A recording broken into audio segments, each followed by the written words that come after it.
80% de matériel destiné à compléter les lignes de transport et le réseau de distribution du site Kakobola sont gardés à l'entrepôt Sambilanga 1 et 2 et à l'office de route de Kikwit. Le ministre des Ressources hydrauliques et électricité, Olivier Mwende-Mukaleng, accompagné d'une forte délégation des élus du peuple, ont dû faire le déplacement vers cette province, question de suivre de près l'évolution du projet Kakobola. Comme vous voyez derrière nous, nous avons du matériel. Nous devons juste maintenant le transporter vers les différents postes. Nous sommes représentés ici avec les élus de Gungu, les élus d'Idiofa, pour dire à la population justement que nous allons porter ce projet de façon à ce que les lumières puissent s'allumer dans les différentes localités que j'ai citées. Dès que la route sera faite, nous pourrons évacuer progressivement le matériel de façon adéquate dans les différents centres. Les populations de Gungu, Idiofa, Kikwit et les alentours peuvent encore espérer. Leurs élus sont impliqués, corps et âme, dans cette cause. Lorsque nous avons constaté que les travaux de Kakobola ont trop duré, nous avons rencontré les ministres pour savoir si c'était le question. Et comme les ministres avaient mis au programme la visite de chantier de Kakobola, les matériels et tout ça, nous nous sommes dit en tant qu'élus du peuple, autant aller nous rendre compte nous-mêmes pour pouvoir voir ce qui cloche, en sorte qu'on puisse mutualiser nos forces, nos efforts, pour régler ces problèmes-là pour l'intérêt de la population. Nous avons visité, l'impression est bonne quand on a... Ce que je fais, c'est les contrôles. Les travaux piétinent, surtout parce qu'il y a un financement qui traîne. Là, nous en appelons au ministre des Finances, au ministre du Budget, de libérer la quote-part financière, n'est-ce pas, de l'État congolais pour que les travaux avancent et ça finisse, pour que, n'est-ce pas, notre population puisse être bénéficiaire du courant. Le projet Kakobola, cher au chef de l'État, Félix-Antoine Tshisekedi Tshilombo, sera fin prêt avant la fin de l'année en cours. Après la visite des dépôts de matériel, le ministre des Ressources hydrauliques et électricité, Olivier Mwende-Mukaleng, en ce jour de travail dans la province du Kwilu, toujours dans le cadre de suivi du projet Kakobola, a visité la sous-station de Kikwit en construction. Une sous-station qui dispose d'une capacité de 10 mégavolt-ampères. Nous avons aussi tenu à visiter la sous-station de Kikwit et on voit bien que les travaux sont en cours. Derrière moi, vous avez la structure de la sous-station. Ici, nous avons le bâtiment. Et donc, c'est dans le cadre du suivi des travaux que nous sommes ici. Et tout se passe plutôt bien. Nous discutons aujourd'hui avec le contractant pour accélérer les travaux. La pose des poteaux et des pylônes n'est pas inaperçue à travers la ville de Kikwit. Olivier Mwende-Mukaleng ainsi que le caucus des députés nationaux de cette province peuvent ainsi rassurer les populations d'Idiofa, de Gungu et de Kikwit de la fin imminente des travaux de construction du barrage de Kakobola. Nous avons eu une séance de travail à Kinshasa avec son Excellence, Monsieur le Ministre. Mais il ne fallait pas que ça s'arrête en virtuel. Nous avons tenu à accompagner le ministre pour que nous puissions nous-mêmes voir par nos propres yeux, pour que nous puissions confirmer à la population d'Idiofa qui à un moment était paniquée à cause d'une rumeur qui avait circulé que Idiofa n'allait plus être prise en charge. Mais maintenant, je confirme parce que moi-même j'ai vu et nous sommes en train de continuer et nous allons prendre ce projet à cœur. Juste après, le ministre des Ressources hydrauliques et électricité a visité la régie des eaux et la SNEL Kikwit. Contrairement à la SNEL, la régie des eaux fonctionne à plein régime. La problématique de manque d'approvisionnement en eau potable est quasi inexistante. Cette usine exploite 16 000 m3 d'eau potable par jour. Et par contre, au niveau de la SNEL Kikwit, le silence est total. Les machines thermiques ne fonctionnent que 3 jours sur 7. Le ministre Olivier Mwende s'en est rendu compte lors de son passage dans cette province. Les travaux qui consistent à compléter les lignes de transport et le réseau de distribution du projet Kakobola se poursuivent dans la province du Kwilu. Le ministre des Ressources hydrauliques et électricité a procédé à l'inspection de ces travaux le lundi 6 juin 2022. Dans sa suite, le caucus des députés du Kwilu, venu en mission de contrôle parlementaire au niveau du poste élévateur PK600 en construction, les lignes sont réparties vers Kikwit, Idiofa et Gungu. Ça, c'est la ligne qui vient du point PK600 en direction de Kikwit. Et nous voyons bien que les pylônes sont déjà érigés. Sur 256 pylônes, nous en avons 104 qui sont déjà érigés, avec 117 fondations déjà complétées. Une fois que le matériel va arriver, on pourra compléter cette ligne. Le coordonnateur du projet GCK, Fulgence Mutombo, a fourni des explications quant à la construction de ce poste. Nous sommes au poste de PK 600. C'est un poste élévateur. Donc, sans ce poste ici, Idiofa ne peut pas avoir du courant, Kikwit ne peut pas avoir du courant.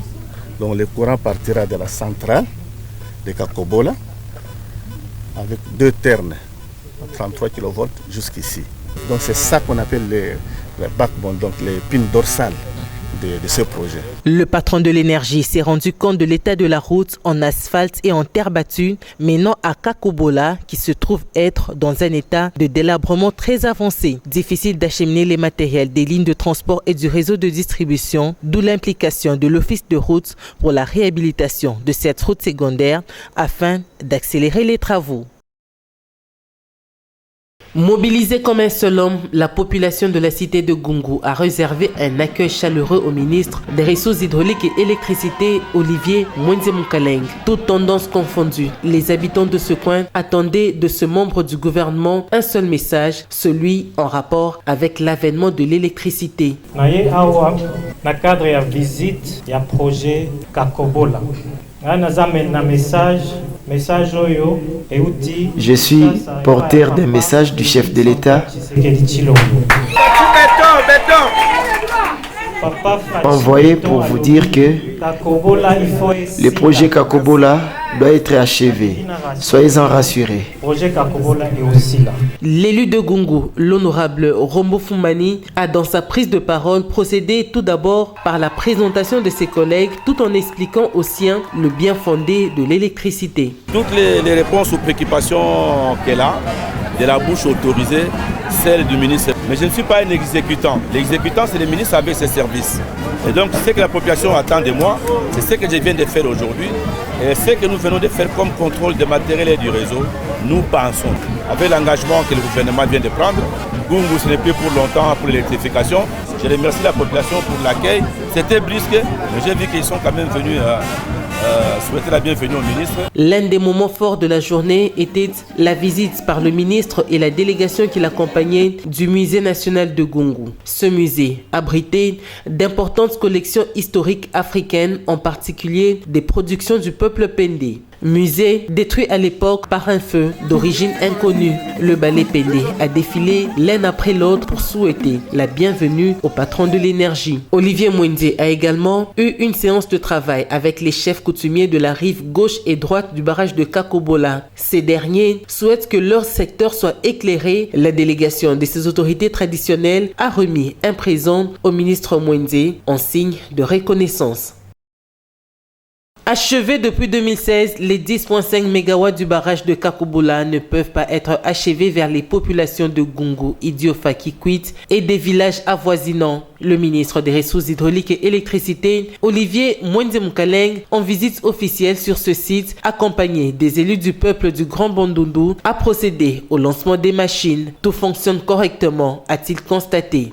Dans le cadre de notre visite ici à Kakobola, ils sont venus avec moi pour se rendre compte de l'avancée des travaux. Nous avons procédé au lancement des machines. Ces machines qui ont été installées et cette centrale qui est prête depuis 2016 doit être maintenue parce que nous risquons de perdre certaines composantes des machines. Le ministre Mwenze a rassuré la population de ce coin de la ferme volonté du chef de l'État Félix-Antoine Tshisekedi Tshilombo de compléter les lignes de transport et le réseau de distribution pour terminer complètement ce projet. À la population du Kwilu, tout ce que à la population de Gungu, d'Idiofa, de Kikwit, d'Athènes, de Kitondolo, je leur dis que nous sommes à pied d'œuvre. Nous allons travailler d'arrache-pied pour que nous puissions compléter ces lignes. Nous avons vu le matériel. Une grande partie du matériel est présent. Nous avons vu que les travaux ont repris. Depuis 3 semaines,